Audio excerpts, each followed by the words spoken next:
भगवान बुद्ध द्वारा बताई गई विपස්සना ध्यान विधि में और ओशो की विपස්සना ध्यान विधि में क्या अंतर है। समय बदलने के साथ मनुष्य बदल गया, उसकी मन स्थिति और परिस्थिति सब बदल गई और निश्चित रूप से ध्यान की विधि को भी उसके हिसाब से बदलना होगा।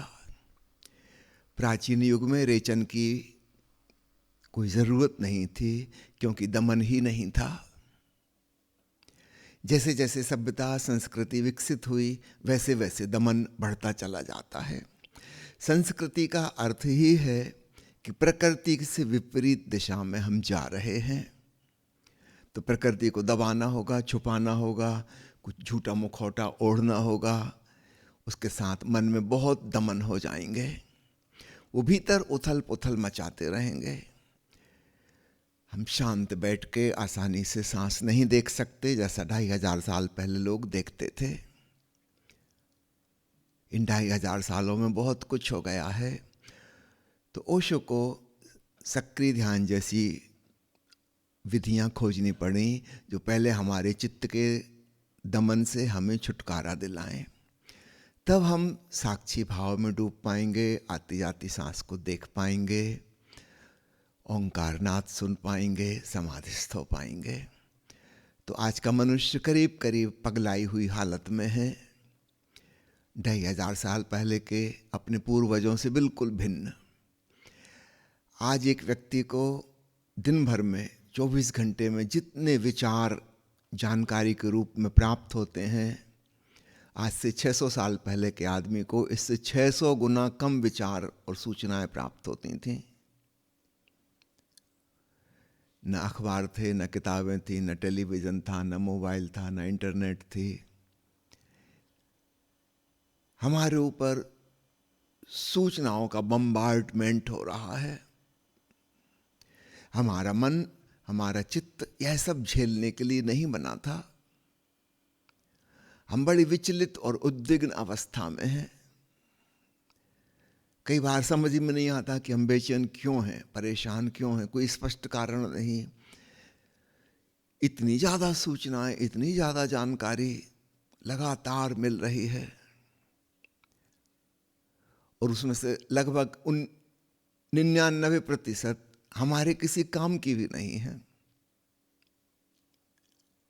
मुश्किल से 1% कुछ काम की होगी, बाकी की व्यर्थ, हमारे जीवन से उसका कोई संबंध नहीं।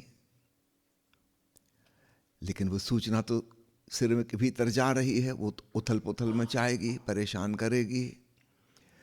तो हमारे लिए ओशो के द्वारा बनाई गई एक्टिव मेडिटेशन टेक्निक्स का इस्तेमाल करना अनिवार्य है। उसके पश्चात ही हम इस योग्य होंगे कि शांत बैठकर आती जाती सांस का निरीक्षण कर सकें, साक्षी हो सकें। दूसरी बात, भगवान बुद्ध ने त्याग और तपस्या का जीवन स्वयं जिया और उनके भिक्षुओं ने भी उन्हीं का अनुसरण किया। यद्यपि त्याग करने से, तपस्या करने से भगवान बुद्ध को कुछ भी हासिल नहीं हुआ था, लेकिन यह बात लोग नजरअंदाज कर गए। रविन्द्रनाथ टैगोर ने एक गीत में वर्णन किया है कि बुद्ध जब गांव-गांव घूम रहे थे, अपनी राजधानी भी आए, उनकी पत्नी उनसे मिलने आई और उसने कहा कि आपने हजारों लोगों के हजारों सवाल के जवाब दिए हैं, मेरे भी एक सवाल का जवाब दे दीजिए। यदि आप राजमहल छोड़कर, घर परिवार छोड़कर न जाते, तो क्या जंगल में आपको जो ज्ञान प्राप्त हुआ वो घर में बैठे प्राप्त नहीं हो सकता था? और रविन्द्रनाथ की कविता में भगवान बुद्ध आंखें झुकाए रह जाते हैं, कोई उत्तर नहीं देते। किंतु उनके निरुत्तर रह जाने में भी उत्तर छिपा हुआ है। इस बात का क्या जवाब देते? परमात्मा तो सर्वत्र है, क्या घर में नहीं था? रविन्द्रनाथ ने तो व्यंग्यात्मक कटाक्ष करके उस गीत को, इस कहानी को वहीं छोड़ दिया। लेकिन बात में दम है। यह बात सोचने जैसी है। परमात्मा सर्वत्र है तो फिर संसार के त्याग की क्या जरूरत, घर छोड़ के जाने की क्या जरूरत। कोई मंदिरों में कैद है, तीर्थ स्थानों में बंद है क्या? तीर्थ स्थान कोई जेल है क्या? शहर में नहीं है, जंगल में है? ऐसा तो नहीं हो सकता। अगर वह सर्वत्र है तो फिर सभी जगह है।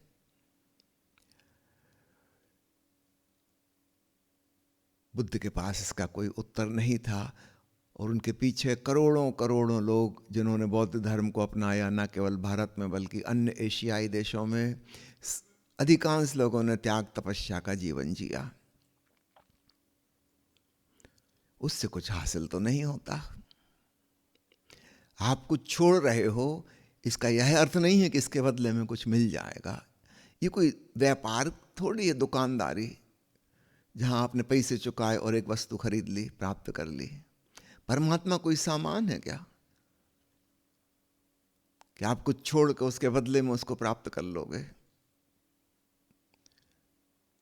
वह तो हमारा स्वयं का स्वभाव और स्वरूप है। अपने भीतर डूबकर हम उसे जानेंगे। इतनी सरल सी बात। तो ओशो ने इस बात को स्पष्ट किया और उन्होंने नई धारणा दी, गौतम बुद्धा, और साथ में उन्होंने जोरबादा ग्रीक को जोड़ा। संसार में रहते हुए अपने सारे सामाजिक पारिवारिक उत्तरदायित्व निभाते हुए भी हम आत्मज्ञान हासिल कर सकते हैं। ओशो ने स्वयं ऐसा किया। निश्चित रूप से जब उन्हें स्वयं ऐसा हुआ, वो घटना घटी, तो फिर वही उन्होंने सबको प्रस्तावित की। तो अब यहाँ पे ध्यान की विधि में बड़ा फर्क पड़ जाता है। बुद्ध के भिक्षु उदास हैं, त्यागी हैं, तपस्वी हैं, कष्ट में जीवन जी रहे हैं। ओशो ने हमें हंसती नाचती गाती ध्यान की विधि दी। हम प्रसन्नतापूर्वक आनंद भाव से एयर कंडीशन भवन में बैठकर सुंदर कपड़े पहनकर ध्यान कर रहे हैं, सुस्वादु भोजन करके, चाय पी के, कॉफी पी के। निश्चित रूप से हमारे लिए पूरा दृष्टिकोण और नजरिया चेंज हो गया।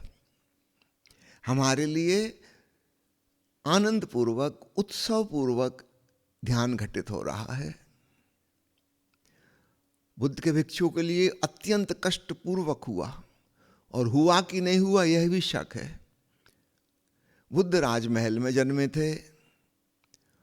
उनके चले जाने से ना तो उनके पिता पे कोई मुसीबत आन पड़ी, ना उनकी पत्नी पर, ना उनके बेटे पर। वे एक राजकुमार थे, लेकिन उनके पीछे जो लाखों लोग अपना घर छोड़ के आ गए, याद रखना वो राजकुमार नहीं थे। उनके बेटे को भीख मांगनी पड़ी होगी। उनके माता पिता बुढ़ापे में बेसहारा हो गए होंगे। उनकी पत्नी अपने पति के जिंदा रहते विधवा जैसा जीवन जी होगी। कितने लोगों को कितना कष्ट मिला होगा। और ये जो कठोर आदमी इनको छोड़ के भाग गया है, अपनी जिम्मेवारियों से पलायन कर गया है, क्या आप सोचते उसको शांति मिल पाएगी? इतना कठोर हृदय, जिसको अपने माता पिता, भाई बहन, पत्नी, बच्चे, किसी की चिंता नहीं, ये कोई भला मानुष नहीं हो सकता।